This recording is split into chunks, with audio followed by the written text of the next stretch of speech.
ಗೋಪಾಲಕೃಷ್ಣನವರ ವಿಶೇಷವಾದ ಕಾರ್ಯಕ್ರಮ. ಇವತ್ತಿನ ಈ ವಿಶೇಷವಾದ ಕಾರ್ಯಕ್ರಮದಲ್ಲಿ ವೇದಿಕೆಯಲ್ಲಿ ತುಂಬಾ ಕಲರ್ಫುಲ್ ಆಗಿ ಬಂದಿರುವಂತಹ ಅಪರೂಪದ ವ್ಯಕ್ತಿ, ಸಾಮಾನ್ಯ ಕುಟುಂಬದಿಂದ ಬೆಳೆದು ಈಗ ಅಸಾಮಾನ್ಯವಾದ ಸ್ಥಾನವನ್ನು ಗಿಟ್ಟಿಸಿಕೊಂಡಂತಹ, ಸರಳ ಸಜ್ಜನಿಕೆಯ ಸಾಮಾನ್ಯರಿಗೂ ಕೂಡ ಸಿಗುವಂತಹ ನಮ್ಮ ಸಾಗರ ವಿಧಾನಸಭಾ ಕ್ಷೇತ್ರದ ಶಾಸಕರು ಶ್ರೀಯುತ ಗೋಪಾಲಕೃಷ್ಣ ಬೇಲೂರು ಸರ್ ಅವರನ್ನ, ಅವರ ಹೆಸರಲ್ಲೇ ಕೃಷ್ಣ ಗೋಪಾಲ ಇಬ್ಬರು ಇದ್ದಾರೆ, ಅವರಿಗೆ ಚಪ್ಪಾಳೆಯ ಮೂಲಕ ಈ ವೇದಿಕೆಗೆ ಬರಮಾಡಿಕೊಳ್ಳಬೇಕು ಅಂತ ಹೇಳಿ ಕೇಳ್ಕೊಳ್ತಾ, ಕರ್ನಾಟಕ ರಾಜ್ಯ ಅರಣ್ಯ ನಿಗಮ ನಿಯಮಿತದ ಅಧ್ಯಕ್ಷರು ಶ್ರೀ ಗೋಪಾಲಕೃಷ್ಣ ಬೇಲೂರು ಅವರು ಮಾತನಾಡಬೇಕು ಅಂತ ಕೇಳ್ಕೊಳ್ತೀನಿ.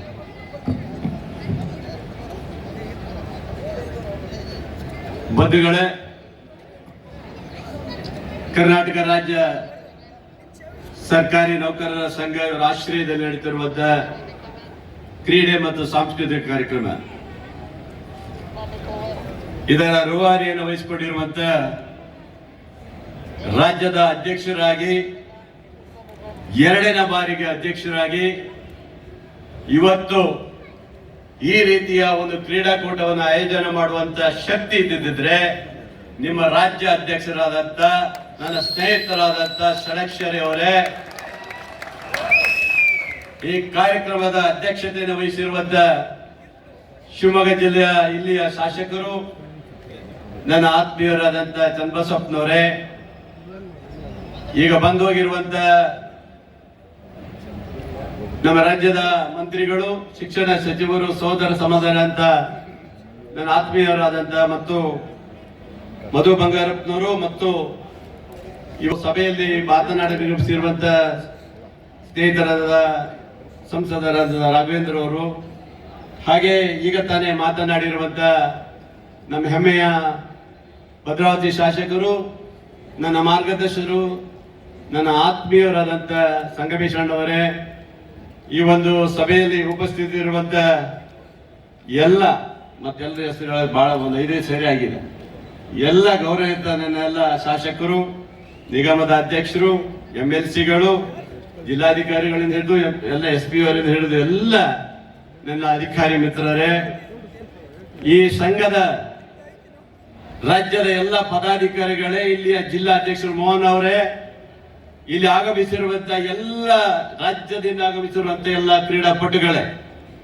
ಅಲ್ಲ ಮಾರ್ಯಾರ, ಇಷ್ಟು ಈ ಇಳಿ ಬಿಸಿಲಲ್ಲೂ ಸಹ ಹಿಂಗಿಂಗ್ ಹೊಡ್ಕೊಂತ ಮುಖ ಮುಚ್ಕೊಂತ ಕೂತಿದಾರಲ್ಲ ನೀವು, ನಾಳೆ ಕ್ರೀಡೆ ಹೆಂಗ ಆಡ್ತಿರಪ್ಪ ನೀವು? ಅದ್ಯಾರೋ ಹೇಳಿದ್ರು, ಎಲ್ಲರೂ ಹೋಗ್ಬೇಕಾದ್ರೆ ನೀವು ಟೊಪ್ಪಿ ತೆಗೆದು ಹೋಗ್ಬರ್ರಿ ಅಂತ ಹೇಳಿದ್ರಪ್ಪ. ಟೊಪ್ಪಿ ಅಂದ್ರೆ ಯಾಕೆ ತೆಗೆದು ಹೋಗ್ಬೇಕಂತ ಹೇಳಿದ್ರು ಗೊತ್ತ, ಷಡಾಕ್ಷರಿ ಹೇಳಿದ್ ನಾನಲ್ಲ. ಎಲ್ಲಾರು ಹೋಗ್ರಪ್ಪ, ಟೊಪ್ಪಿ ತೆಗೆದು ಹೋಗ್ರಿ ಅಂತ ಅವ್ರು ಹೇಳಿದ್ರು ಅಷ್ಟೇ. ಬಂಧುಗಳೇ, ಬಹಳ ಖುಷಿ ಆಗತ್ತೆ, ಇಡೀ ರಾಜ್ಯದ ತಂಡ ನಮ್ಮ ಶಿವಮೊಗ್ಗ ಜಿಲ್ಲೆಯಲ್ಲಿ ಬಂದು ಇಡೀ ರಾಜ್ಯದ ಇವತ್ತಿನ ಈ ಒಂದು ತಂಡಕ್ಕೆ ನಾನು ಇವತ್ತು ಅಭಿನಂದನೆ ಸಲ್ಲಿಸ್ತೇನೆ. ನಮ್ಮ ಜಿಲ್ಲೆಯಲ್ಲಿ ರಾಜ್ಯ ಮಟ್ಟದ ಕ್ರೀಡಾಕೂಟವನ್ನು ಆಯೋಜನೆ ಮಾಡಿರುವಂತ ನಿಮ್ಮ ಸಂಘದ ಅಧ್ಯಕ್ಷರಿಗೆ, ನಿಮ್ಮ ಎಲ್ಲ ಪದಾಧಿಕಾರಿಗಳು ದೊಡ್ಡ ಮಟ್ಟದ ಚಪ್ಪಾಳೆ ಕೊಡೋ ಮೂಲಕ ನಾವು ಅಭಿನಂದಿಸಬೇಕು. ಬಂಧುಗಳೇ, ಇವತ್ತು ಕಾರ್ಯಾಂಗ ಶಾಸಕಾಂಗ ನಾವೆಲ್ಲರೂ ಒಂದೇ. ನೀವು ದಿನನಿತ್ಯ ಹೇಗೆ ಜನರನ್ನ ನೀವು ಅಧಿಕಾರದಲ್ಲಿದ್ದಂಥವ್ರು ಏನು ಮಾಡ್ತೀರೋ, ನಾವು MLAರು ಸಹ ಜನಸಾಮಾನ್ಯರ ಜೊತೆಗೆ ಬೆರೆದು ಇವತ್ತು ಕೆಲಸ ಮಾಡುವಂತದ್ದಾಗಿದೆ. ನೀವು ಈ ರಾಜ್ಯದ ಅಭಿವೃದ್ಧಿಗೆ ಹೆಚ್ಚು ಶಕ್ತಿ ಕೊಟ್ರೆ ರಾಜ್ಯದ ಮುಖ್ಯಮಂತ್ರಿಗಳಿಗೆ ಹೆಸರು ಬರುತ್ತೆ, ಉಪಮುಖ್ಯಮಂತ್ರಿಗಳ ಹೆಸರು ಬರುತ್ತೆ, ಈ ರಾಜ್ಯಕ್ಕೊಂದು ಹೆಸರು ತರ್ತೀರ ಅನ್ನೋ ನಮ್ಮ ಭರವಸೆ ನಮಗಿರ್ತದೆ ಬಂಧುಗಳೇ. ಅದಕ್ಕಾಗಿ ನಾನು ಹೇಳ್ತಾ ಇದ್ದೇನೆ ಬಂಧುಗಳೇ, ಇವತ್ತು ನಿಮ್ಮ ಬೇಡಿಕೆಗಳು ಏನೇ ಇರಲಿ, ನಮ್ಮ ರಾಜ್ಯ ಸರ್ಕಾರದಲ್ಲಿ ಇದರಲ್ಲಿ ನಾನು ಒಬ್ಬ ಶಾಸಕ ಆಗಿ ನಿಮ್ಮ ಪರವಾಗಿ ಧ್ವನಿ ಎತ್ತುತ್ತೇನೆ ಬಿಟ್ಟರೆ ಬೇರೆ ಎತ್ತಲಿಕ್ಕೆ ಸಾಧ್ಯ ಇಲ್ಲ. ಇದು ಮಾತಾದ ಸತ್ಯವಾಗಿ ಹೇಳ್ತಿದ್ದೇನೆ ಬಂಧುಗಳೇ. ಈ ರಾಜ್ಯದ ಬಜೆಟ್ ನಲ್ಲಿ ಆರೋಗ್ಯಕ್ಕಾಗಿ ನಿಮಗೆ ಇವತ್ತು ಹೆಚ್ಚುವರಿಯಾಗಿ ಕೊಟ್ಟರು. ಈ ರಾಜ್ಯದ ಬಜೆಟ್ ನಲ್ಲಿ 7ನೇ ವೇತನವನ್ನು ಕೊಟ್ಟಂತ ಮುಖ್ಯಮಂತ್ರಿಗಳು ದೊಡ್ಡದಾದಂತಹ ಚಪ್ಪಳೆ ಕೊಡಬೇಕು ಅನ್ನೋದನ್ನ ಕೇಳ್ಕೊಳ್ತೀನಿ ಬಂಧುಗಳೇ. ಇನ್ನು ಒಂದು ಬಾಕಿ ಇದೆ. ಈಗಾಗಲೇ ಮಧು ಬಂಗಾರಪ್ಪನವರು ಹೇಳಿದ್ರು, ಪ್ರಣಾಳಿಕೆಯ ಉಪಾಧ್ಯಕ್ಷರಾಗಿದೆ, ನನಗೂ ಆ ಗಮನದಲ್ಲಿ ಇದೆ, NPS ಅನ್ನ ಏನ್ ಮಾಡಬೇಕು ಅನ್ನೋದು ಇದೆ ಅಂತ ಹೇಳಿದ್ದಾರೆ. ಆ ಧ್ವನಿಗೆ ನಾನು ಸಂಗಮೇಶ್ವರು ಇಲ್ಲಿರುವಂತಹ ವೇದಿಕೆಯಲ್ಲಿದ್ದ ಚನ್ನಬಸಪ್ಪರಿಂದ ಹಿಡಿದು ನಾವೆಲ್ಲರೂ ನಿಮ್ಮ ಪರವಾಗಿ ಧ್ವನಿಯಾಗಿ ಇರ್ತೀವಿ ಅನ್ನೋದು ಮಾತು ಕೊಡ್ತೇವೆ ಬಂಧುಗಳೇ. ಕ್ರೀಡಾಕೂಟ ಯಾಕೆ ಬೇಕು? ಕಲಾವಿದರಲ್ಲಿ, ಅದರಲ್ಲೂ ಇವರಲ್ಲಿ ನೌಕರರು ಬಹಳ ಜನ ಕಲಾವಿದರಿದ್ದಾರೆ, ಬಹಳ ಚೆನ್ನಾಗಿ ಹಾಡು ಹೇಳ್ತಾರೆ, ಬಹಳ ಚೆನ್ನಾಗಿ ಒಳ್ಳೆ ಕೆಲವು ಸಂಗೀತಗಾರರೆಲ್ಲ ಇದ್ದಾರೆ. ಯಾಕಂದ್ರೆ ನಾನು ನೋಡ್ತೇನೆ ಸಾಗರದಲ್ಲಿ ಬಹಳಷ್ಟು ಕಲಾವಿದರೆಲ್ಲ ಒಳ್ಳೊಳ್ಳೆ ಹಾಡು ಹೇಳೋದು, ರಂಜಿಸೋದು, ನಾಟಕ ಆಡೋದು ಎಲ್ಲ ಚೆನ್ನಾಗಿ ಕಲ್ತಿದ್ದಾರೆ. ಹಾಗಾಗಿ ಕ್ರೀಡೆ ಬಹಳ ಪ್ರಮುಖವಾಗಿ ಬೇಕು.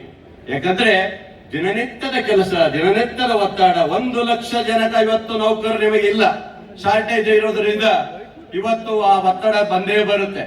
ಆ ಒತ್ತಡ ಕಡಿಮೆ ಮಾಡಬೇಕಾದ್ರೆ ಈ ರೀತಿಯ ಎಲ್ಲರೂ ಸೇರಿ ಒಂದು ಸ್ನೇಹ ಕೂಟ, ಇವತ್ತು ರಾಜ್ಯದ ಎಲ್ಲಾ ಕ್ರೀಡಾಪಟುಗಳು, ನೌಕರ ಕ್ರೀಡಾಪಟುಗಳು ಬಂದಾಗ ನೀವೆಲ್ಲರೂ ಸ್ನೇಹಿತರಾಗಿ ಇವತ್ತು ನಾಳೆ ನಾಡ್ದು ಏನ್ ಚೆನ್ನಾಗಿರ್ತದೆ ಮಾರಾಯ, ಅಷ್ಟು ಚೆನ್ನಾಗಿರ್ತದೆ. ರಂಗಿನ ಆಟ ಇವತ್ತು ಹುಡಿ ಹಾಕ್ಸ್ಬಿಟ್ರೆ ಅದಕ್ಕೆಲ್ಲ ಕಾರಣ ನಿಮ್ ಷಡಕ್ಷರಿ. ಅವ್ರಿಗೆ ಒಂದು ಚಪ್ಪಳ ಹೊಡಿತಾನೆ ಇರ್ಬೇಕು ನೀವು ಅವಾಗ ಅವಾಗ ಅವಾಗ, ಗೊತ್ತಾಯ್ತಂದ್ರೆ ನಮಗೇನಿದಪ್ಪ ನೀವು ಚೆನ್ನಾಗಿ. ಅದು ನನಗೇನಂದ್ರೆ ಪೇಪರ್ ಮುಚ್ಕೊಂಡಿದ್ರಲ್ಲ ಅದೇ ಕಷ್ಟ. ನಾಳೆ ಬಿಸಿಲಲ್ಲಿ ಹೆಂಗ ಆಟ ಆಡ್ತಾರೆ ಷಡಕ್ಷರಿ ಇವರು. ಈ ಷಡಕ್ಷರಿ ಸ್ವಲ್ಪ ಊಟ ಗಿಟ ಚೆನ್ನಾಗಿ ಮಾಡಿಸ್ತೀರಿ ಸ್ವಲ್ಪ, ಯಾಕೋ ದಿನ ಸಣ್ಣಕ್ಕೆ ಆಗ್ತಾರಪ್ಪ. ನಿಮ್ ಸೇವೆ ಮಾಡಿ ಆ ಪುಣ್ಯಾತ್ಮ ಸಣ್ಣ ಆಗ್ಯಾರ, ನೀವೆಲ್ಲ ದಪ್ಪ ಆಗ್ತಾ ಇದ್ದಾರಪ್ಪ. ಅದಂತ ಕಾರಣನೂ ಗೊತ್ತಿಲ್ಲ. ಷಡಕ್ಷರಿ ನೋಡಪ್ಪ, ನೀನು ಹ್ಯಾಟ್ ತಂದು ಸಂಜೆ ಹೋಗ್ಬಾ ಅಲ್ಲಿ. ನೌಕರರಿಗೆ ಇವತ್ತು ನಮ್ಮ ನಿಮ್ಮ ಸಂಬಂಧ ಹೇಗಿರುತ್ತೆ ಅಂತ ಗೊತ್ತಿರುತ್ತೆ. ಎಲ್ಲೋ ಒಬ್ರು ತಪ್ಪು ಮಾಡಿದ್ರೆ ಒಂದ್ ಸ್ವಲ್ಪ ಬೈತೀವಪ್ಪ, ಅದಕ್ಕೆ ಸಿಟ್ಟು ಮಾಡ್ಕೊಳಕ್ ಹೋಗ್ಬೇಡ್ರಿ, ಸಣ್ಣದಾಗಿ ಒಂಚೂರು ಹೇಳ್ತೀವಪ್ಪ. ಹಾಗಾಗಿ ಈ ಸಂದರ್ಭದ ಹೇಳೋದಿಷ್ಟೇ, ನಿಮ್ಮೆಲ್ಲರ ಖುಷಿ ನಮ್ಮ ಖುಷಿಯಾಗಿರುತ್ತೆ. ನಿಮ್ಮ ಕುಟುಂಬ ಆಧಾರವಾಗಿರುವಂತದ್ದು ರಾಜ್ಯದ ಮುಖ್ಯಮಂತ್ರಿ ಆಗಿದ್ದಂತ ಅಂದಿನ ಕಾಲದ ಮುಖ್ಯಮಂತ್ರಿ ದಿವಂಗತ ಎಸ್ ಬಂಗಾರಪ್ಪನ ನೆನೆಯಲೇಬೇಕು. ಇವತ್ತು 1 ಲಕ್ಷ ಜನ ಇವತ್ತು ಏನಾದ್ರು ಉದ್ಯೋಗ ಪಡೆದಿದ್ದಾರೆ ಅಂದ್ರೆ ಅದು ಗ್ರಾಮೀಣ ಕೃಪಾಗತಿಯಿಂದ ಪಡೆದಿದ್ದೀರ ಅನ್ನೋದು ನನಗೆ ಹೆಮ್ಮೆ ಬರ್ತದೆ ಬಂಧುಗಳೇ. ಇವತ್ತು ಅಂತ ಒಬ್ಬ ಮಹಾನ್ ನಾಯಕ ಆ ಕಾಲದಲ್ಲಿ 15% ಅನ್ನು ಕೊಟ್ಟು ಗ್ರಾಮೀಣ ಭಾಗದ ಮಕ್ಕಳಿಗೆ ಓದ್ಲಿಕ್ಕೆ ಆಗೋದಲ್ಲ, ಸಗಣಿ ತೆಗಿಬೇಕು, ಕೆಲಸ ಮಾಡ್ಬೇಕು, ಪಾಪ ಆಗಲ್ಲ, ಸಿಟಿ ಮಕ್ಕಳಿಗೆ ಹೊಂದಾಣಿಕೆ ಮಾಡಕ್ಕಾಗಲ್ಲ ಅಂತ ಹೇಳಿ ಆ ಕಾಲದಲ್ಲಿ 15% ಕೊಟ್ಟು ಗ್ರಾಮೀಣ ಕೃಪಾಗ ತಂದಂತ ಮಹಾನ್ ನಾಯಕ, ಜನಪರವಾದಂತ ನಾಯಕ ಅವತ್ತು. ಹಾಗಾಗಿ ಇವತ್ತು ಯಡಿಯೂರಪ್ಪನವರು ಇರ್ಬೋದು, ಎಲ್ಲರೂ ಕೆಲಸ ಮಾಡಿದ್ದಾರೆ, ಇವತ್ತು ನೌಕರ ಪರವಾಗಿ ಕೆಲಸ ಮಾಡಿದ್ದಾರೆ. ಈ ರೀತಿಯಾದ ಎಲ್ಲ ಸರ್ಕಾರಗಳು ಬಂದಂತ ಸಂದರ್ಭದಲ್ಲಿ ಇನ್ನೊಂದಿಷ್ಟು ನೌಕರನ್ನ ಫಿಲಪ್ ಮಾಡ್ಬೇಕಂದ್ರೆ ಕಮ್ಮಿ ಇರೋದನ್ನೆಲ್ಲ ತುಂಬಿಸಿ ನಾಡ್ದು ನಿಮ್ದೇ ಹವ, ಈ ಮೈದಾನ ನಿಮ್ದೇ, ಬೇರೆ ಯಾರಿಗೂ ಕೊಡಬೇಡ್ರಿ, ಅದಾಯ್ತಾ? ನಿಮ್ದೇ ಹವ. ಡಿಸಿ ಗೀಸಿಯವ್ರು ಬಂದ್ರೆ ಏನಿದ್ರೆ ಅವ್ರನ್ನು ಕೂರಿಸಿ ಆಟ ಆಡ್ಸಿ ಹೇಳ್ತಾರೆ, ಬಿಡ್ಬೇಡ್ರಿ. ಅವರು ಪಾಪ ಟೆನ್ಷನ್ ಆಗಿ ಅವರು ನೋಡಿ ಎಷ್ಟು ಇದಾಗ್ಬಿಟ್ಟಿರ್ತಾರೆ ಪಾಪ. ಪಾಪ ಭಾರಿ ಟೆನ್ಷನ್ ನೌಕರರಿಗೆ ಪಾಪ ಹೇಳಕ್ ಆಗಲ್ಲ, ಅಷ್ಟು ಟೆನ್ಷನ್ ಇರುತ್ತೆ. ಹಂಗಾಗಿ ಇವತ್ತು ನೋಡಿ ಮನೋರಂಜನೆ ಬೇರೆ ಸಂಜೆ ಇದೆ. ರಾಜೇಶ್ ಕೃಷ್ಣನ್ ಇವತ್ತು ಸಿಕ್ಕಿದ್ರು ಲಾಡ್ಜಲ್ಲಿ ಮಾತಾಡ್ಸ್ಕೊಂಡು ಬಂದೆ. ಎಷ್ಟು ಗಂಟೆಗೆ ಕೇಳಿದ್ರೆ 7 ಗಂಟೆಗೆ ಇರ್ತೀರೋ ಗೋಪಾಲ್ ಕೃಷ್ಣರು ಕೇಳಿದ್ರು. ಇಲ್ಲ ಸರ್, ನಂಗೆ ಬಹಳ ಕಾರ್ಯಕ್ರಮ ಇದೆ, ಕಷ್ಟ ಇದೆ, ನೌಕರರು ಬಹಳ ಜನ ಕಾಯ್ತಾ ಇದ್ದಾರೆ, ಅದಕ್ಕಾಗಿ ನೀವು ಬನ್ನಿ ಅಂತ ಹೇಳಿದ್ದೇನೆ. ತುಂಬಾ ಅದ್ಭುತವಾದಂತ ಕಲಾವಿದರು ಬರ್ತಾರೆ, ಒಳ್ಳೆ ಕಾರ್ಯಕ್ರಮ. ನೀವು ಒಬ್ಬರೇ, ನೀವು ನೌಕರು ಮಾತ್ರ ನೋಡಲ್ಲ, ಸಂಜೆ ನೋಡಿ ಅದೆಲ್ಲ ಮೈದಾನ ತುಂಬಿ ಹೋಗಿರುತ್ತೆ. ಇಡೀ ಶಿವಮೊಗ್ಗ ಅರ್ಧ ಜನ ಚೆನ್ನೈ ಕಡೆಯವರೇ ಬಂದಿರ್ತಾರೆ, ಇಲ್ಲೆಲ್ಲ ಬಂದಿರ್ತಾರೆ. ಇಲ್ಲ ಶಿವಮೊಗ್ಗದಲ್ಲ, ಚೆನ್ನೈ ಕಡೆಯವ್ರ ಅಂದ್ರೆ ಇನ್ನು ಕ್ಷೇತ್ರದವ್ರ ಅಂತ ಹೇಳಿದ್ದಪ್ಪ. ಮತ್ತೆ ಅದಕ್ಕೆ ಮತ್ತೆ ಏನಾರು ಹೇಳಕತ್ತೀವಿ ಅಂತ ಹಾರೈಸ್ತೀನಿ ಬಂಧುಗಳೇ. ಈ ಕ್ರೀಡಾಕೂಟದಲ್ಲಿ ಭಾಗವಹಿಸ್ಕೊಳ್ರಿ, ಚೆನ್ನಾಗಿ ಆಡ್ರಿ, ನಿಮ್ಮ ಒತ್ತಡವನ್ನ ಕಮ್ಮಿ ಮಾಡ್ಕೊಳ್ರಿ. ಮತ್ತೆ ಬೆಂಗಳೂರಿಗೆ ಹೋದ್ಮೇಲೆ ಅದೇ AC ಗೀಸಿ ಎಲ್ಲ ಇದ್ದವರೇ ಜಾಸ್ತಿ ಆಗ್ಬಿಟ್ರೆ ಇದೇ ತರ ಬೀಸ್ಕೋಬೇಕು ಹೊರಗಡೆ ಬಂದಾಗ. ಏನಾಗಿದೆ ಅಂದ್ರೆ ಈಗ ಈ ಮೀನನ್ನ ಹೊಳೆಯಿಂದ ಎತ್ತು ಕೆರೆಗೆ ಬಿಟ್ಟಂಗಾಗಿತ್ತು ಇವ್ರಿಗೆಲ್ಲ ಸೇರ್ಬಿಟ್ಟು. ಹೌದಾ? ಅವರು ಇದಾರ, ನಾರ್ತ್ ಕರ್ನಾಟಕದವ್ರು ಇದಾರೆ, ಅವ್ರಿಗೇನ ಅವ್ರು ಬಡ್ಕೋತಾ ಇದ್ರಪ್ಪ, ಹಿಂಗೆ ಅಂತ ಇದ್ರಪ್ಪ ಅವರು ಸಹ. ಈ ಮಲೆನಾಡಲ್ಲಿ ಈ ತರ ಬಡ್ಕೊಟ್ರೆ ಈ ನಾರ್ತ್ ಕರ್ನಾಟಕದ ಗುಲ್ಬರ್ಗದವ್ರ ಕಥೆ ಏನಾಗ್ಬೇಕಲ್ವಾ ಸರ್? ಒಂದ್ ಸ್ವಲ್ಪ ಶಕ್ತಿ ಕೊಡೋ ಮಗ, ಬೂಸ್ಟ್ ಮಾಡೋ ಸ್ವಲ್ಪ ಅವ್ರಿಗೆಲ್ಲ ಸೇರಿ. ಇಷ್ಟ ಹೇಳಿ ಬಹಳ ಖುಷಿ ಆಗುತ್ತೆ. ಷಡಕ್ಷರಿ ಅವರು ನಿಜವಾಗ್ಲೂ ಈ ಸಂಘಟನೆಗೆ ಸಾಥ್ ಕೊಟ್ಟಿದ್ದಾರೆ. ಮೊನ್ನೆ ನಾನು ಈ ಶಿಕ್ಷಣ ಇದರಲ್ಲಿ ನೌಕರ ಸಂಘದ ಒಂದು ಸೊಸೈಟಿಗೆ ಬಂದಿದ್ದೆ ನಾನು, ರಾಜ್ಯ ಮಟ್ಟದ್ದು. ಸುಮಾರು 6,000 ಕೋಟಿ ಟರ್ನ್ ಓವರ್ ಇದೆ ಅಂತ ಕೇಳಿದ ಮರ, ನನಗೆ ಭಯ ಹೋಯ್ತು ಒಂದ್ಸರಿ ನೋಡಿ ಕೇಳ್ಬಿಟ್ಟು. ನೀವು ಬರೀ 25 ಕೋಟಿ ಇಟ್ಕೊಂಡಿದ್ದಾರಲ್ಲ ಅಂತದಲ್ಲ ರಾಜ್ಯದಲ್ಲಿ ಇವತ್ತು. ಅದು ಸೊಸೈಟಿ, ನೀವು ಒಂದು ಸೊಸೈಟಿ ಮಾಡ್ರಿ, ಸೊಸೈಟಿ ಮಾಡಿ ನೀವು 1,000 ಕೋಟಿ ಮಾಡಿ ಆ ನೌಕರರ ಆಧಾರವಾಗಿರುವಂತದಕ್ಕೆ ಅವ್ರಿಗೆ ಸಹಕಾರ ಕೊಡ್ರಿ. ಪಾಪ ಒಂದು ಕುಟುಂಬದಲ್ಲಿ ಆಧಾರ ಇರ್ಬೇಕು, ಬೇಕಾದ್ರೆ ಇಂಥದ್ದೆಲ್ಲ ಬೇಕಾಗತ್ತೆ. ಅಂಥದ್ದೆಲ್ಲ ಮಾಡುವಂತ ಕೆಲಸ ನೀವು ಮಾಡಿ ಅಂತ ಹೇಳಿ ಇವತ್ತು ನಿಮಗೆಲ್ಲರಿಗೂ ಶುಭವಾಗಲಿ ಹಾರೈಸಿ. ನಾನು ಮಾತ್ರ ಯಾವುದೇ ಮುಖ್ಯಮಂತ್ರಿ ಮಗ ಅಲ್ಲ, ಯಾಕಂದ್ರೆ ಅವರು ನಾನು ಮುಖ್ಯಮಂತ್ರಿ ಮಗ, ಇವರು ಯಡಿಯೂರಪ್ಪನವ್ರ ಮಗ, ಅವ್ರ ಮುಖ್ಯಮಂತ್ರಿ ಮಗ ಅಂದ್ರು, ನಮ್ಮ ಮಧು ಬಂಗಾರಪ್ಪನವ್ರ ಮಗ ಅಂದ್ರು. ನಾನೊಬ್ಬ ಸಾಮಾನ್ಯ ಕೃಷಿ ಕಾರ್ಮಿಕನ ಮಗ. ನಾನು ಎಂತ ಹೇಳೋದಪ್ಪ, ನನಗೆಲ್ಲ ಅಭಿಮಾನಿ ನೀವೇ.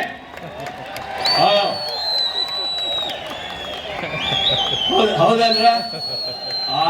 ಇದೆ ನನಗೆ ಈ ರಾಜ್ಯದ ಜನ ಅಭಿಮಾನಿಗಳು ಯಾರು ನಾನು ಹೇಳಕ್ ಬರೋದಲ್ಲ, ಯಾಕಂದ್ರೆ ನಾನು ಮುಖ್ಯಮಂತ್ರಿ ಮಗ ಅನ್ನಕ್ ಬರೋದಲ್ಲ. ಆದ್ರೆ ಬಂಗಾರಪ್ಪನ ಶಿಷ್ಯ ಅಂತ ಹೇಳ್ಬೋದು, ಅದೊಂದು ಮಾತ್ರ ಹೇಳ್ತೇನೆ ನಾನು, ಎಲ್ಲೋದ್ರು ಹೇಳ್ತೇನೆ. ಅಷ್ಟು ಬಿಟ್ರೆ ಬೇರೆ ಇಲ್ಲ ಅಂತ ಹೇಳ್ತಾ ನಿಮ್ಗೆಲ್ರಿಗೂ ಶುಭ ಆಗಲ್ಲ ಹಾರೈಸಿ ನಾನು ಮಾತು ಮುಗಿಸ್ತೀನಿ. ಥ್ಯಾಂಕ್ ಯು ವೆರಿ ಮಚ್ ಎಲ್ರಿಗೂ. ರಿಜಿಸ್ಟರ್ ಒಬ್ಬ ಡಾಕ್ಟರ್ ಮಗ ಡಾಕ್ಟರ್ ಆಗೋದು ದೊಡ್ಡ ವಿಷಯ ಅಲ್ಲ, IAS ಆಫೀಸರ್ ಮಗ IAS ಆಗೋದು ದೊಡ್ಡ ವಿಷಯ ಅಲ್ಲ, ಮಂತ್ರಿ ಮಗ ಮಂತ್ರಿ ಆಗೋದು ದೊಡ್ಡ ವಿಷಯ ಅಲ್ಲ. ಆದ್ರೆ ಒಬ್ಬ ರೈತರ ಮಗ ಶಾಸಕ ಆಗಿ ಕೂತ್ಕೊಂಡು ನಮಗೋಸ್ಕರ ಕೆಲಸ ಮಾಡೋದು ಬಹಳ ದೊಡ್ಡ ವಿಷಯ. ಹಾಗಾಗಿ ಶ್ರೀಯುತ ಬೇಲೂರು ಗೋಪಾಲಕೃಷ್ಣ ಸರ್ ಅವರಿಗೆ ಒಂದು ದೊಡ್ಡ ಚಪ್ಪಾಳೆ ಮೂಲಕ ಕೃತಜ್ಞತೆಗಳನ್ನ ಸಲ್ಲಿಸೋಣ.